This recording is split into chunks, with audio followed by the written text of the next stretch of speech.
UPL limited stock का question है पीयूष भाई अहलपरा का, सॉरी पीयूष भाई अहलपरा का। तो इस स्टॉक में क्या करें, तो इस वीडियो में यूपीएल स्टॉक के बारे में मेरी सोच और रिसर्च आपके साथ शेयर करता हूँ। हो सकता है मेरा व्यू या रिसर्च सही हो गलत हो, तो आप अपने रिस्क के हिसाब से फाइनेंशियल एडवाइजर की सलाह लेने के बाद ही काम करें। मेरी कोई भी बाइंग सेलिंग राय नहीं है।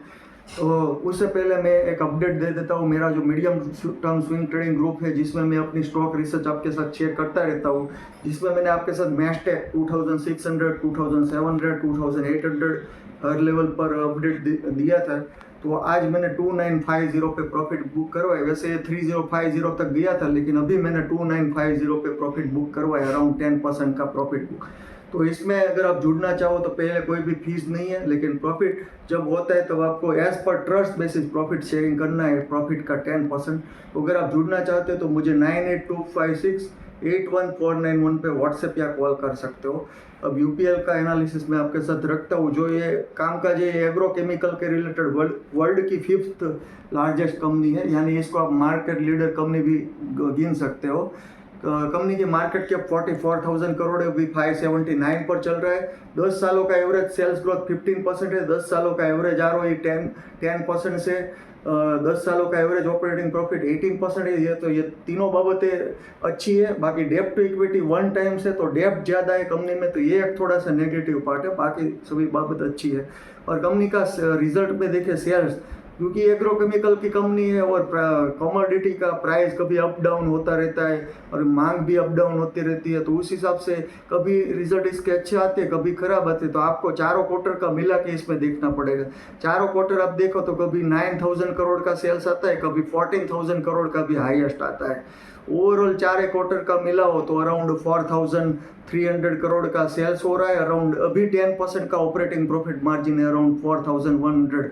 और कंपनी इंटरेस्ट भी बहुत ज़्यादा भर रही है, अराउंड पूरे साल में 4000 करोड़ का कंपनी को इंटरेस्ट भरना पड़ रहा है। तो अभी कंपनी का ऑपरेटिंग प्रॉफिट मार्जिन 10% आया है। इस हिसाब से इसमें कंपनी में साइडवेज करेक्शन चल रहा है। पहले इसका ऑपरेटिंग प्रॉफिट देखो तो अराउंड 17% से ज़्यादा ही रहता था लगातार, लेकिन अभी 1-2 सालों से ही कंपनी का ऑपरेटिंग प्रॉफिट मार्जिन कम आया है। तो मुझे लग रहा है कि कंपनी मार्केट लीडर है, तो आगे कंपनी में कभी ना कभी वापस ये ऑपरेटिंग प्रॉफिट मार्जिन में सुधार आ सकता है, या तो 15% या तो 20% जा सकता है, वैसा मुझे लग रहा है। ये मेरा प्रेडिक्शन है, प्रेडिक्शन सही या गलत हो सकता है। बाकी अभी कंपनी का जितना ऑपरेटिंग प्रॉफिट है उतना ही इंटरेस्ट है, तो इसीलिए कंपनी अभी थोड़ा प्रेशर में चल रही है। बाकी बैलेंस शीट के हिसाब से देखें तो 85,000 करोड़ बैलेंस शीट है, जिसमें से 30,000 करोड़ कंपनी की बोरोइंग्स है, 5,000 करोड़ अदर बोरोइंग्स है। तो अगर मैं 35,000 करोड़ हटा दूँ तो ओवरऑल 50,000 करोड़ मुझे वैल्यूएशन निकालने के लिए मुझे फेयर वैल्यूएशन दिखाई दे रहा है। तो अभी 579 पर चल रहा है, अभी 44,000 करोड़ की मार्केट कैप है, यानी इस हिसाब से देखें तो इसकी फेयर वैल्यूएशन 650 के आसपास आ रही है। और कंपनी का ग्रोथ भी होता रहता है, जैसे सेल्स ग्रोथ 15% है, आरओई 10% है, और ऑपरेटिंग प्रॉफिट मार्जिन वापस अगर 15 to 20% जाता है तो इसका ग्रोथ वापस चालू हो जाएगा।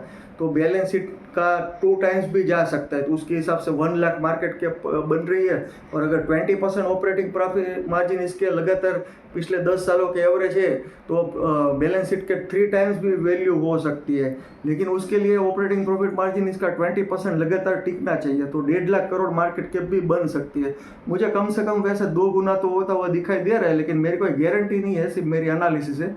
बाकी हो सकता है 3 टाइम्स भी मिले। सेल्स के हिसाब से भी अभी 43,000 करोड़ है, तो आगे जाके 50,000 करोड़ सेल्स होता है तो 1 लाख करोड़ तो सेल्स के 2 गुना तो हो ही सकता है। अगर 15% ऑपरेटिंग प्रॉफिट मार्जिन है तो भी, तो 1 लाख करोड़ तो इसकी मार्केट कैप हो सकती है। और अगर ऑपरेटिंग प्रॉफिट मार्जिन जैसे पहले थे 20% वैसे वापिस आ जाते हैं, तो कंपनी के सेल्स के 3 टाइम्स या 4 टाइम्स मार्केट कैप भी जा सकता है। तो ओवरऑल इसमें पॉसिबिलिटी है कि 1 lakh market cap, 1.5 lakh market cap या 2 लाख मार्केट कैप भी जा सकती है। इसमें सभी पॉसिबिलिटी है, 2 गुना, 3 गुना, 4 गुना, लेकिन उसके लिए आपको व्यू भी उतना रखना पड़ेगा। जितना आगे का आपका व्यू है, 2 साल का व्यू है तो 2-3 साल का व्यू है तो 2 से 3 गुना टारगेट रख सकते हो। बाकी 4-5 साल का व्यू है तो 4 गुना टारगेट भी लगा सकते हो। बीच बीच में साइकिल भी, अप डाउन साइकिल भी आती रहेगी। शेयर होल्डिंग पैटर्न की बात करें तो अभी कुछ 17-18% पब्लिक के पास है, जिसमें से 3% कोई HNI शेयर होल्डर के पास है, तो ओवरऑल 14-15% ही नॉर्मल पब्लिक के पास है। तो ओवरऑल शेयर होल्डिंग पैटर्न में भी कोई प्रॉब्लम नहीं है, शेयर होल्डिंग पैटर्न ही अच्छी है। बाकी सभी प्रमोटर्स FIDI के पास है, लेकिन थोड़े से नंबर ऑफ शेयर होल्डर इसमें बढ़ गए एक सालों से, तो इसीलिए हो सकता है कि थोड़ा प्रेशर के साथ चलेगा। ऐसा नहीं कि शेयर रॉकेट होगा, कभी ऊपर जाएगा वापस डाउन आएगा, वापस धीरे धीरे, मतलब ये धीरे धीरे गति से चलेगा, स्लो गति से चलेगा। लेकिन मुझे ऐसा लग रहा है कि प्रेडिक्शन के तौर पर कि ये डाउन मार्केट में थोड़ा आपको प्रोटेक्शन दे सकता है, और हो सकता है कि डाउन मार्केट में ये चले भी, ऐसा भी हो सकता है। अब प्राइस के हिसाब से बात करें तो कोरोना में ये 240 रुपीज़ से बढ़ के 865 रुपीज़ तक हाई लगाया था 2021 में। उसके बाद ये जो गिरा है वो 447 तक गिरा है, और उसके बाद अभी ये इसका ब्रेकआउट लेवल देखें तो इसका ब्रेकआउट लेवल 639 है। तो अभी इसको ये रेजिस्टेंस मिल सकता है कुछ भी। अभी जो है 579 चल रहा है, तो यह भी एक रेजिस्टेंस पॉइंट ही है। 580 से लेके पूरा 639, ये पूरा जोन एक रेजिस्टेंस जोन है। 639 के ऊपर कोई अच्छी क्लोजिंग हो जाती है तो उसके बाद इसमें ब्रेकआउट होगा। नीचे की साइड पर सपोर्ट देखें तो 520 का आसपास सपोर्ट है। पीयूष भाई, आपने ही मुझे पूछा था, तब मैंने बताया था, ये रिजल्ट खराब भी आया था तो मैंने बताया था आपको कि 530 का इसमें अच्छा सपोर्ट है, यहाँ से हो सकता है बाउंस करे। तो जैसा मैंने बताया था वैसा हुआ भी है इसमें। और नीचे की साइड पर मैंने आपको 440 का सपोर्ट भी बताया था, तो वैसा भी इसमें हुआ है। तो दूसरा पहला सपोर्ट इसमें 520 का है, दूसरा सपोर्ट इसमें 480 के आसपास है, और बड़ा सपोर्ट इसमें 447 के आसपास है। तो ये सब इसमें सपोर्ट बने हुए हैं। ऊपर 639 का रेजिस्टेंस, ये ब्रेकआउट होता है तो ये स्टॉक तेजी का ट्रेंड पकड़ सकता है। अब इसका लॉन्ग टर्म टारगेट निकालने की कोशिश करें तो 865 से ये जो गिरा है 447 तक, अराउंड ये 400 पॉइंट से ज़्यादा गिरा था। तो ब्रेकआउट कभी भी आएगा तो 865 का आने वाले 2-3 सालों का व्यू लगाए तो ब्रेकआउट के बाद 400 पॉइंट की तेजी आ सकती है। तो 1250 का टारगेट बन रहा है। तो जैसा कि 1250 का टारगेट गिने तो वहाँ पे 1 लाख मार्केट कैप हो जाती है। तो जैसा हमने फंडामेंटल में भी बताया था कि 1 लाख मार्केट कैप पॉसिबल है। तो 2-3 सालों का व्यू लगाए तो इसमें 1250 का टारगेट पॉसिबल है, जो मैंने आपको ये 500 से शेयर किया था, वहाँ से अराउंड 2.5 गुना टारगेट पॉसिबल है। और दूसरी बात करें तो अगर बहुत लंबा हुआ है तो 1.5 लाख मार्केट कैप भी पॉसिबल है, तो 1800 पर भी जा सकते हैं। लेकिन ऐसा होगा कि 1250 से वापस ये 865 का लेवल ब्रेकआउट रीटेस्टिंग होगा, उसके बाद चलेगा। तो ये सब आपको देखना पड़ेगा अपने हिसाब से। बाकी ओवरऑल अगर आपका शॉर्ट टर्म व्यू है तो इसमें मैं बोलूँगा दूसरे स्टॉक में सब में मैं 1 आवर 200 में फॉलो करने की राय देता हूँ। लेकिन जो लार्ज कैप स्टॉक होते हैं वो daily 20 simple moving average follow करते हैं।